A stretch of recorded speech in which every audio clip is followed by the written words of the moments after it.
palavra de Deus e na volta de Jesus. Vamos orar. Por favor, podem se levantar.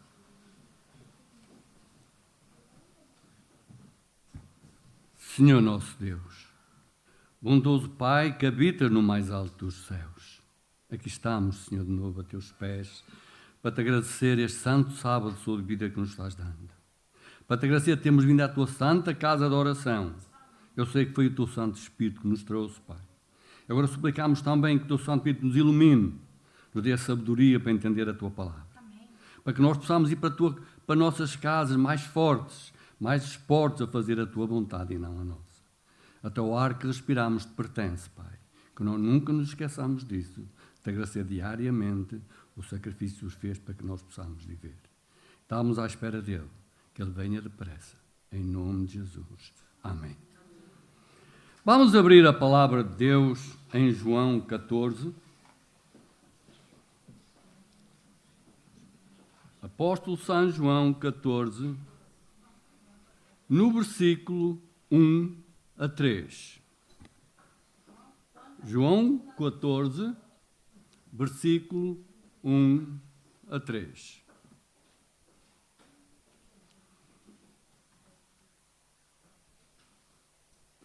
Não se turve o vosso coração. Credes em Deus? Crede também em mim. Na casa de meu pai há muitas moradas. Se não fosse assim, eu vos teria dito, pois vou preparar-vos lugar. E se eu for e vos preparar lugar, virei outra vez e vos levarei para mim mesmo, para quando eu estiver, estejais vós também. Belas palavras de Jesus, nosso Salvador, belas promessas. Nós ainda estamos à espera de Jesus. Ele vai voltar, com certeza, porque nós não podemos impedir que ele venha. Muitos milhões de pessoas em todo o mundo estão familiarizadas com a volta a Jesus. É verdade que nem todas as igrejas insistem com determinação na volta do nosso Salvador. Mas, em geral, todos os cristãos já ouviram falar diversas vezes que Jesus viria novamente. A Sagrada Escritura refere em vários lugares a condição que a sociedade se encontraria à medida que fôssemos aproximando deste grande dia. É por este facto que certo tipo de situações que acontecem neste mundo é posto em evidência e relacionado com os sinais que Jesus deu da sua volta. São Mateus, São Paulo, escritos do profeta Daniel e particularmente em Apocalipse. Eu não gostaria de tornar esta pregação muito exaustiva. Eu queria referir somente os sinais da volta de Jesus, o que ele vem fazer, apesar de não saber quando ele vem. Olhando à nossa volta, encontramos de imediato atitudes, julgamentos, decisões que permitem concluir rapidamente e com justiça que as pessoas estão preocupadas com tudo aquilo que lhes diz respeito e estão dispostos a usar praticamente todos os meios para alcançar os seus fins. Fins mesmo que tanto esses meios como esses fins possam ser efetivamente não os mais recomendáveis. Os erros que nós fazemos não são recomendáveis. Mas nós, como cristãos, temos sempre o direito, temos sempre o prazer e a obrigação, principalmente, de fazer melhor. Com o rodar das últimas décadas, a sociedade está secularizando-se de uma forma cada vez mais impressionante. O abandono dos princípios morais, que ao mesmo tempo causa da consequência desta secularização, faz com que esses princípios sejam cada vez menos respeitados. Até onde nos poderá levar o acolhimento desta filosofia do vale tudo, em termos individuais e coletivos? Essa é uma pergunta que todos têm o direito, se não mesmo o dever de a formular. Não obstando, no contexto desta pregação, esta triste realidade, quero pôr com as palavras da palavra de Deus, que esta triste realidade, que desde há séculos profetizadas para os últimos tempos, em termos gerais, a descrição do amor, da bondade e da verdadeira dignidade. Dizia Jesus em São Mateus 24:12: e o amor de muitos há de resfriar. Profetizava Paulo: haverá homens amantes de si mesmos, avarentos, presunçosos, soberbos, sem afeto natural, cruéis, sem amor para com os bons, traidores, obstinados, orgulhosos. 2 Timóteo 3:1-4. Esta é a realidade em que nós vivemos no nosso dia-a-dia. Olhando também à nossa volta, ouvimos a cada momento falar de enfermidades que neste século tanto têm afligido a humanidade. Os progressos espetaculares da ciência, apontados na palavra de Deus também como um sinal do fim do tempo, não têm conseguido evitar a malignidade e expansão de algumas doenças, assim como o aparecimento de outras. Como lembramos do coronavírus, infectam milhões de pessoas, meus irmãos, neste tempo.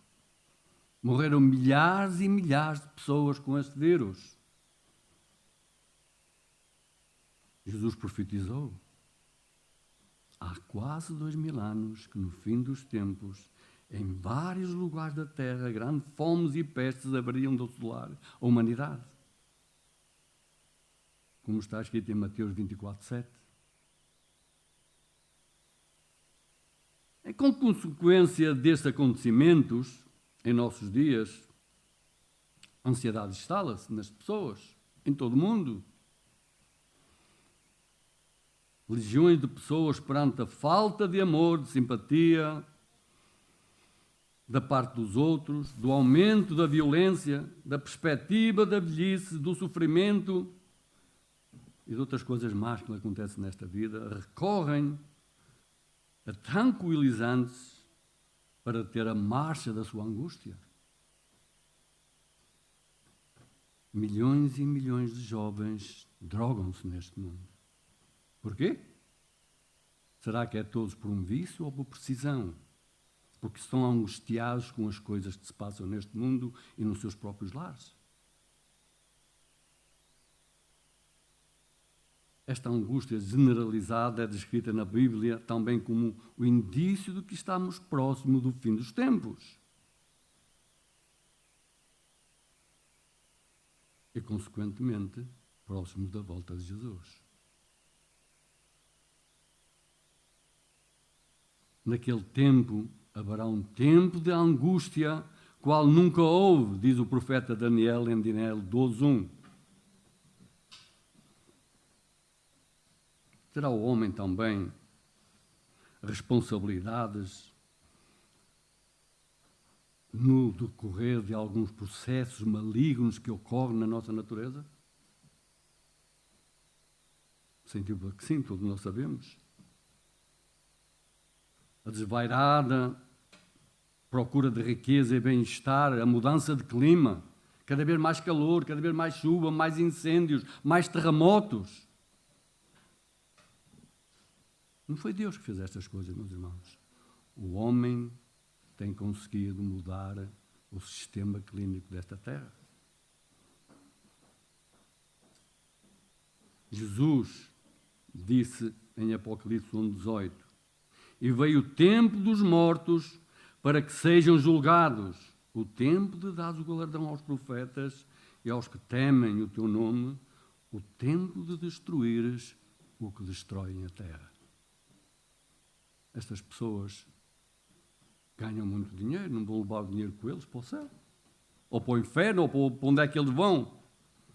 Eles vão deixar cá tudo, mas a ganância é tão grande, o egoísmo é tão grande, que todos querem ter mais. São sinais também do fim dos tempos, meus irmãos.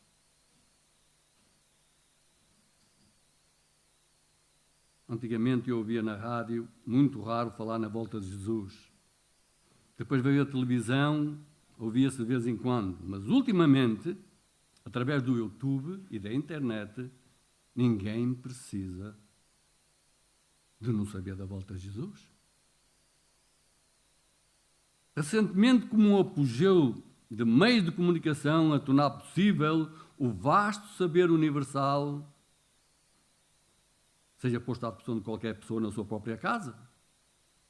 Eu, quando não posso vir à igreja, eu vejo no YouTube o culto de Deus, eu vejo a escola sabatina, eu faço tudo aquilo que eu preciso para louvar a Deus através da internet.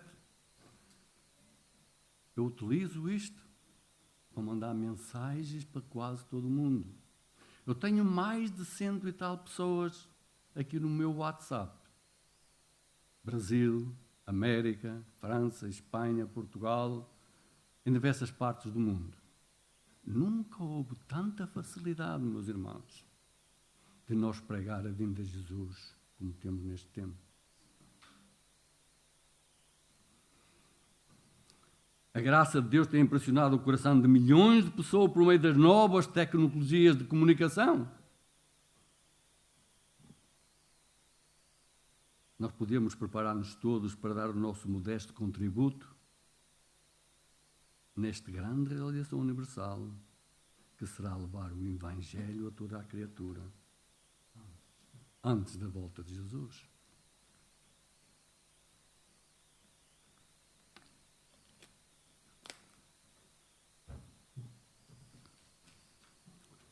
A Bíblia aponta para a segunda vinda de Jesus como sendo o grande clímax da história desta terra.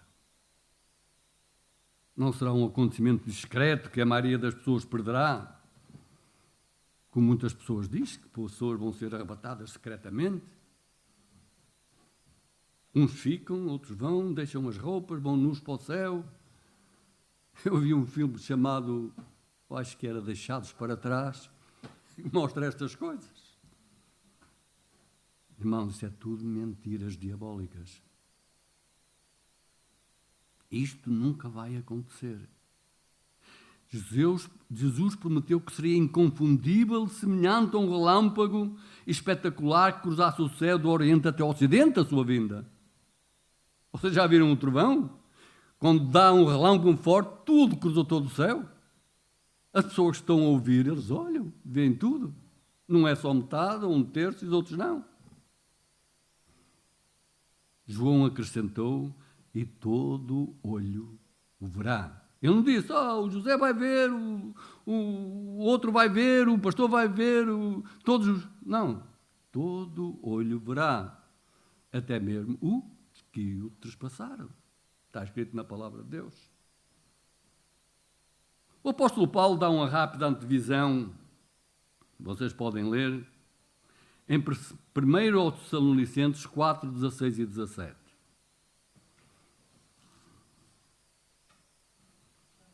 Ele diz o seguinte: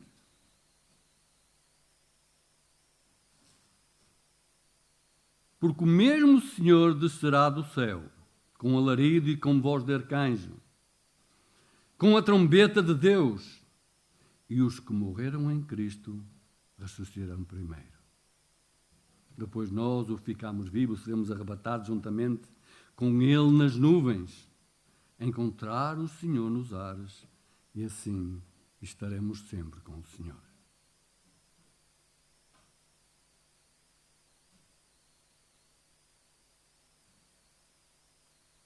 Embora nos traga grande alegria pensarmos na ressurreição como momento de celebração e reunião de todos os cristãos que acreditam em Jesus, Também é um dia de terror para aqueles que não estiverem preparados para a volta de Jesus. O que para alguns será o acontecimento mais feliz de toda a sua vida, para outros será o dia mais terrível da sua vida. Aqueles que não estiverem preparados para se encontrarem com Jesus ficarão tão desesperados para escaparem do momento glorioso que pedirão às montanhas cair sobre nós. Escondei-nos daquele que está sentado no tomo e da ira do Cordeiro. Apocalipse 6,16. Meus irmãos, nenhum de nós que aqui está, nem nenhum de nós cristãos em todo o mundo, nós somos mais de 22 milhões de adventistas presentemente, nenhum de nós terá necessidade de estar neste grupo. Jesus tomou todas as providências para que nós possamos esperar alegremente pela sua volta. Quer estejamos a dormir na morte, ou vivos na altura da segunda vinda, testemunharemos um grande espetáculo, o maior espetáculo de toda a história da humanidade. Enquanto o grande inimigo, a morte, será tragada pela vitória de Jesus.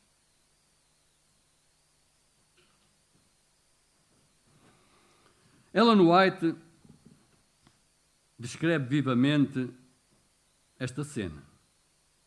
Eu não me recordo agora qual livro que eu li, mas ela descreve esta cena da seguinte maneira. Por entre as vacilações da terra, o clarão do relâmpago, o ribombar do trovão, o Filho de Deus faz ouvir a sua voz chamando os santos que dormem. Ele olha para as sepulturas dos justos e levantando as mãos para o seu brado, despertai, despertai, ressurgi, eu venho, eu estou vindo para buscar vocês. Por todo o comprimento e largura da terra, os mortos ouvirão. Os mortos que morreram em Cristo viverão. Aqueles que não ouvirem esta voz vão se perder, não viverão mais. Vão se perder eternamente. Como eu referi, uns morrerão eternamente, outros viverão eternamente. Temos que escolher qual é o grupo que nós devemos pertencer, queremos estar. Mas não dizer eu quero estar, eu tenho que fazer alguma coisa para estar. Eu não posso dizer eu vou estar no céu, mas eu não quero estar, porque não faço a vontade de Deus. Meus irmãos, é muito importante nós acreditarmos nestas palavras maravilhosas de Jesus. Não precisamos de acreditar numa mentira em face da morte.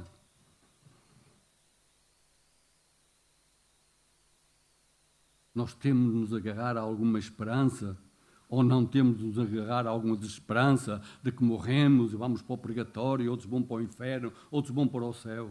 São mentiras diabólicas, meus irmãos. Eu era católico e depois não foi mais nada. Mas ensinaram-me, quando a pessoa morre, vai para o purgatório, mas se não disser missas, ele não pode ir para o céu. Está perdido. Nunca mais sai do purgatório, está a arder eternamente, até dizerem 1000 missas, ou sei lá quantas, para irem para o céu. Eu perguntei uma vez ao padre, seu padre, mas eu sou pobre e as pessoas pobres que não têm dinheiro para fazer missas, como é que eles vão perder? Como é que eles vão fazer? Vão-se perder? Talvez Deus tenha compaixão delas e eles vão se salvar porque não têm dinheiro. São teorias demoníacas que o diabo utiliza certas religiões para pôr estas pessoas em dúvida de como é a salvação das pessoas. Jesus disse, só através de mim vocês podem ir ao Pai. Não há mais ninguém que nos possa salvar. Não mortos nenhuns, eles dizem que nós morremos, que os mortos falam com as pessoas, etc, etc. Mentiras. Tudo mentiras diabólicas. Quando a volta de Jesus nas nuvens da glória para acordar os mortos vier, nós podemos ansiar por este maravilhoso dia que nos encontramos todos juntos. Dizemos olá, sem nunca tivermos de dizer adeus. Salvos por Jesus, imortalizado na sua segunda vinda. Ele virá buscar-nos como havia prometido. Os levarei para mim mesmo, para que onde eu estiver, vocês estarão também. João 14:3. Então que receberemos a recompensa de todo o bem que, inspirados, fortalecido por uma graça, através da fé, que tínhamos realizado aqui nesta terra. O bem que fizemos, não para nos salvarmos, mas porque nós estamos salvos. Como disse o próprio Jesus em Lucas 14:14, serás bem-aventurado, porque não há ninguém, não tem em quem vos recompensar. Mas tu serás recompensado na ressurreição dos justos. Talvez agora estejamos mergulhados em sofrimento psíquico, muitas vezes, desanimados com a coisa que acontece nas nossas vidas. Mas enquanto vivemos neste mundo, meus irmãos, nós vamos sofrer como sofrem todos no mundo. Porque nós vivemos num mundo de pecado, num mundo mau, num mundo de doença, de destruição de tudo. Muitas vezes Deus não nos poupa para nos mostrar aquilo que todos vão sofrer quando vier. Mas nós, graças a Deus, não vamos fazer isso. Nós necessitamos de ser curados pelo grande médico. Você está doente psíquico, vá a Jesus. Ele diz, venha a mim, eu o aliviarei.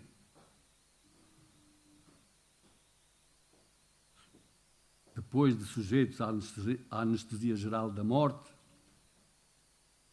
acordaremos totalmente restaurados na sua vinda e no seu reino.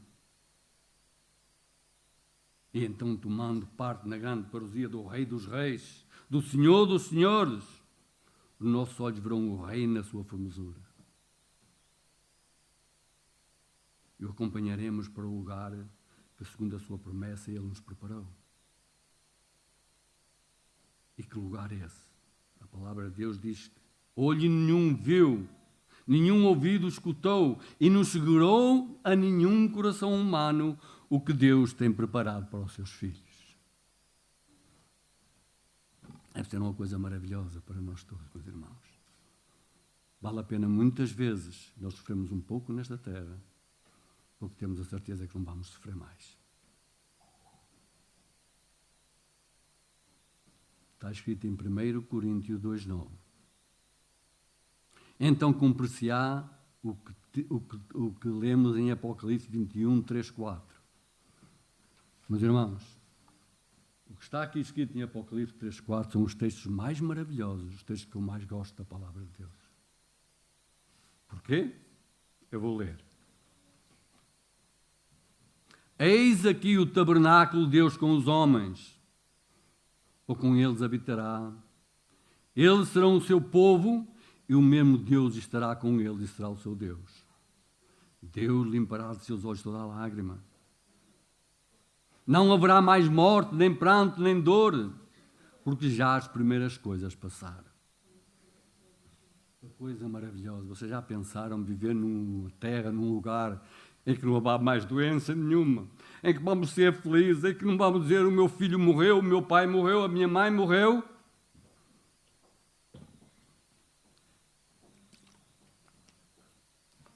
Que Deus nos abençoe para estarmos lá. Eu vou contar uma história que me fortaleceu mais a minha fé e a fé de muitos cristãos no mundo inteiro.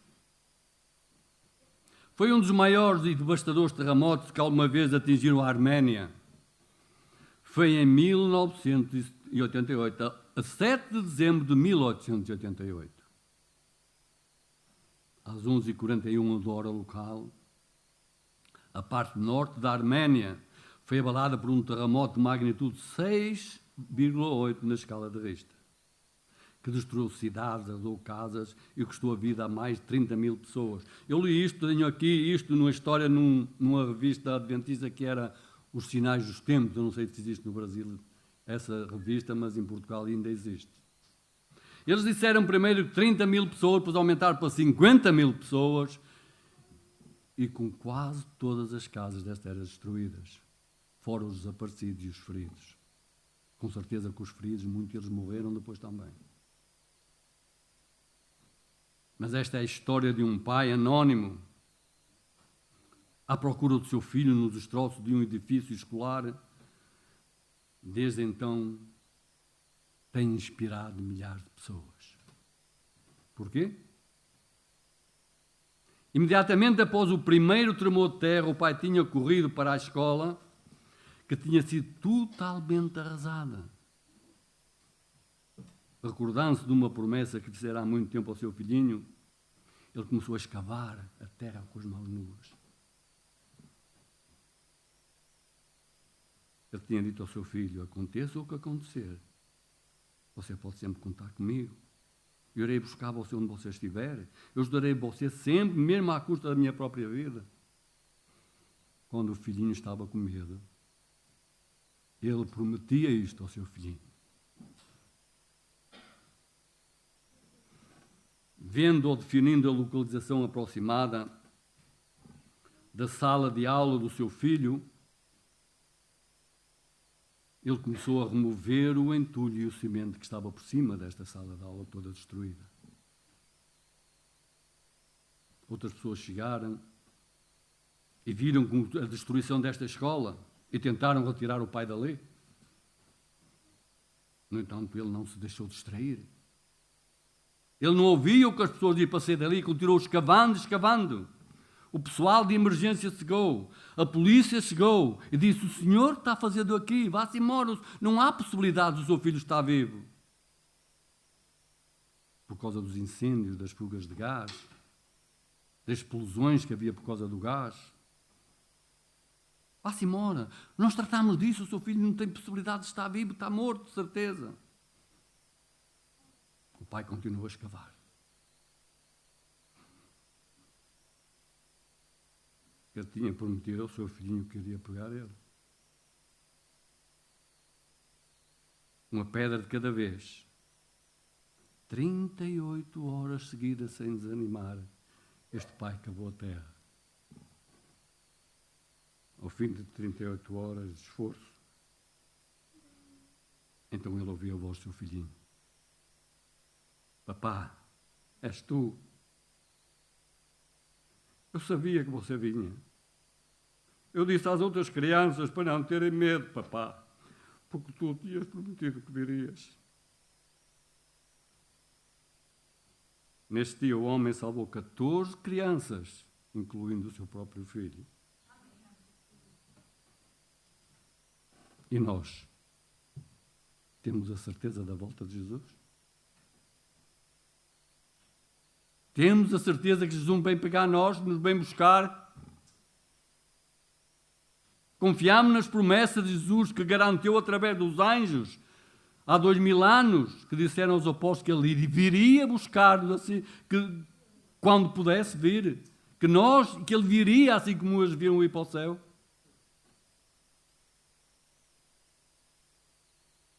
Você pode ler isto em Atos 1, 10 e 11. Temos a fé, cremos realmente na volta de Jesus, como esta criança creu nas promessas do seu pai? Já se passou muito tempo, mais ou menos 2000 anos.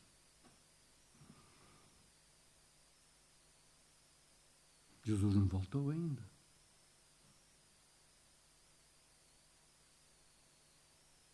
Paulo esperou, Pedro esperou, João esperou, todos os apóstolos esperaram.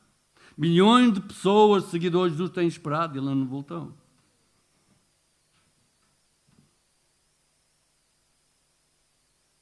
Por vezes, aqueles que estão à espera da gloriosa volta de Jesus foram mortos, ridicularizados, perseguidos. Outras vezes, a mornidão ameaça transformar lentamente discípulos ativos em observadores com taças de pipoca na mão, dando mais atenção às últimas engenhocas do que à vinda do seu Senhor. Eu sei que nem sempre é fácil, meus irmãos, a espera. A igreja primitiva, tal como nos é mostrado em Atos dos Apóstolos, dá um grande exemplo de como devemos esperar. Enquanto esperavam, o que é que eles faziam? Oravam. Atos 1,14. Estavam firmemente enraizados nas Escrituras. Estudavam a palavra de Deus, oravam, estudavam, pregavam.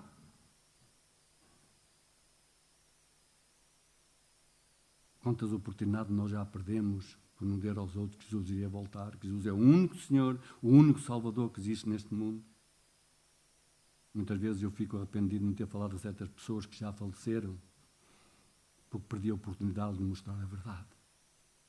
Que Deus me perdoe, que me dê a sabedoria e a oportunidade de nunca perder nenhuma oportunidade que me dê de falar no seu grande amor às pessoas que me rodeiam. Isto tornava os discípulos mais unidos no trabalho para o Mestre. Jesus, que os mandou por todo o mundo ensinar as pessoas, batizando-as, ensiná-las a guardar todas as coisas que Ele tinha mandado. Vocês podem ler isto em Mateus 28, 19 e 20. Mateus 28, 19 e 20. Mateus 28, 19 e 20.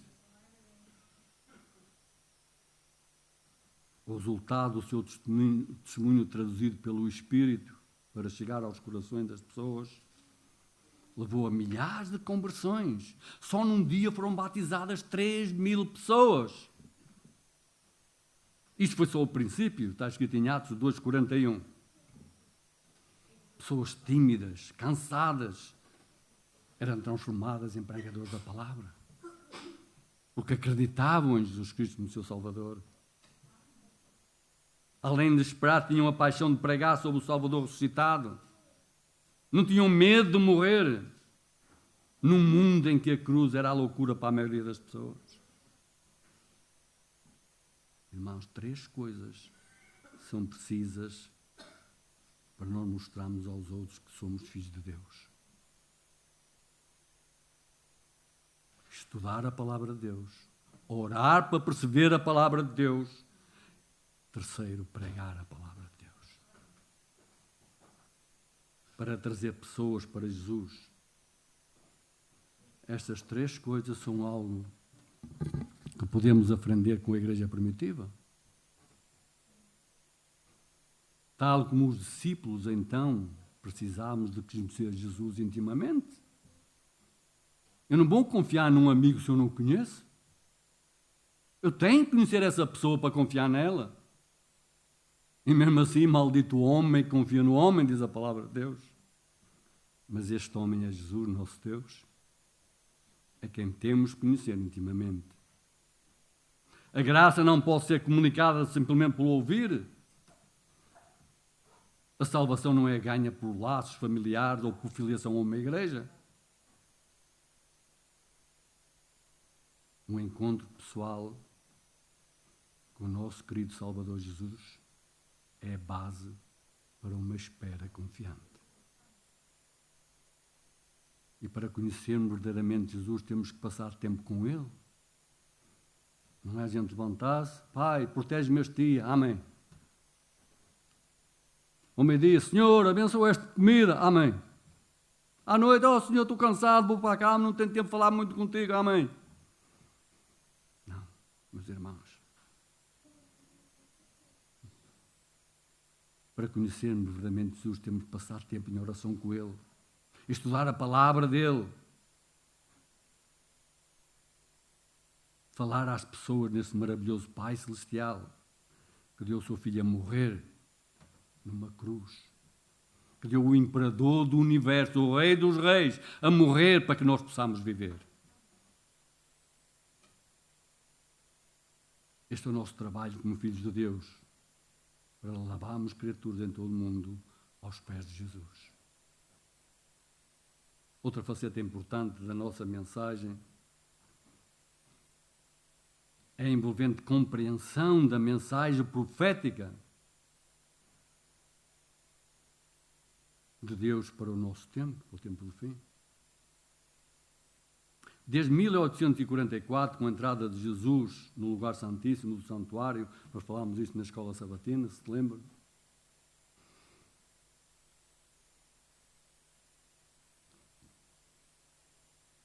Estamos a viver no tempo do fim. Estudem, por favor, Daniel 9, o capítulo todo, mas principalmente na Daniel 25 a 27. Se estas profecias fazem sentido na sua vida, se são de sua confiança, se são da minha confiança, se são de todos a nossa confiança, nós devemos confiar naquele que disse: olhem, eu voltarei em breve buscar vocês. A vida nesta terra não pode continuar assim como a terra está. Doenças, vírus, terremotos, tremores de terra, fomes. Os nossos recursos são limitados, os nossos problemas parecem que não têm fim.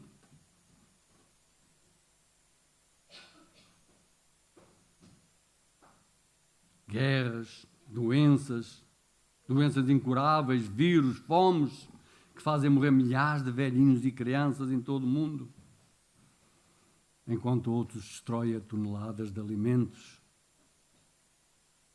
Esta injustiça só vai acabar quando Jesus voltar. Tal como no Pentecostes, podemos ver o Espírito de Deus trabalhar à nossa volta. A chuva serôdia prometida por nosso querido Pai Celestial já começou, ou talvez esteja a começar ainda.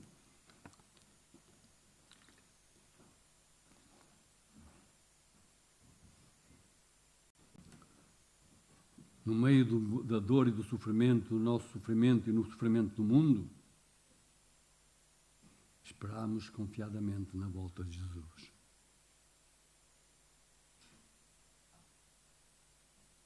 Irmãos, nós não sabemos a hora nem o dia da volta de Jesus, é certo. Mas podemos apressar, ou melhor dizer, abreviar esta volta de Jesus. Abreviar o seu regresso. Só temos que cumprir a missão que Jesus nos deu, como está escrito, como eu disse há pouco, em Mateus 28, 19 e 20. Mas também em Apocalipse 14, do verso 6 ao verso 13. Estudem a palavra de Deus. Estudem a volta de Jesus, principalmente Mateus 24.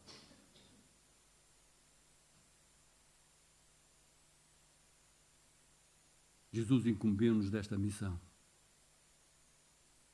E se nós não pregarmos esta mensagem de amor ao mundo, até as pedras poderão falar, como Deus disse. Mas Jesus não escolheu as pedras para falarem nos últimos tempos, escolheu-nos a nós. Ide por todo o mundo e ensinar as pessoas o que mandei fazer a vós. Foi as palavras talvez não as últimas, mas talvez das últimas que Jesus pregou, falou aos discípulos.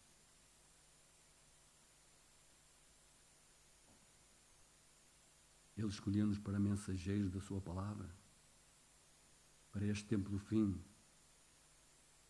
para pregarmos este evangelho do reino, aqueles que guardam os mandamentos de Deus e têm a fé de Jesus, são escolhidos por Deus para acabarem a obra nesta terra.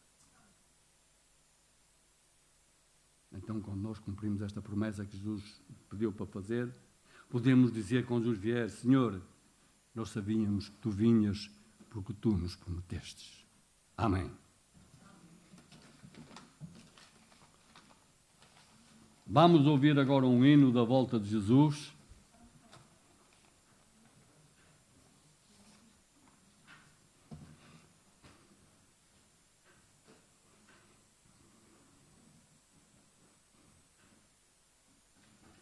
Breve Jesus voltará. Por favor, põe-se de pé.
Eu gostava de recitar uma poesia que escrevi precisamente para este sermão, como parte da minha oração.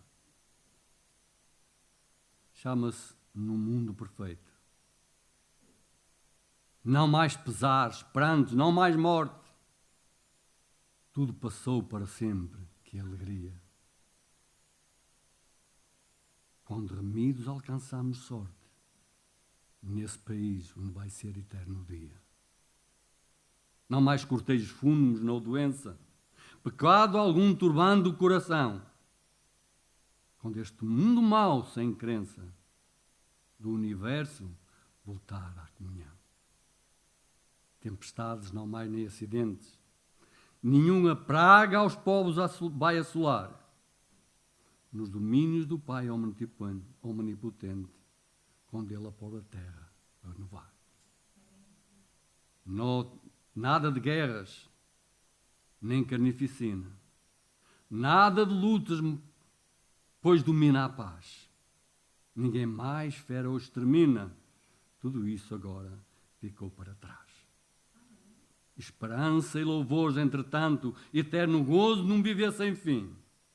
Teremos nesse mundo lindo e santo, feliz e florido, no idênico jardim.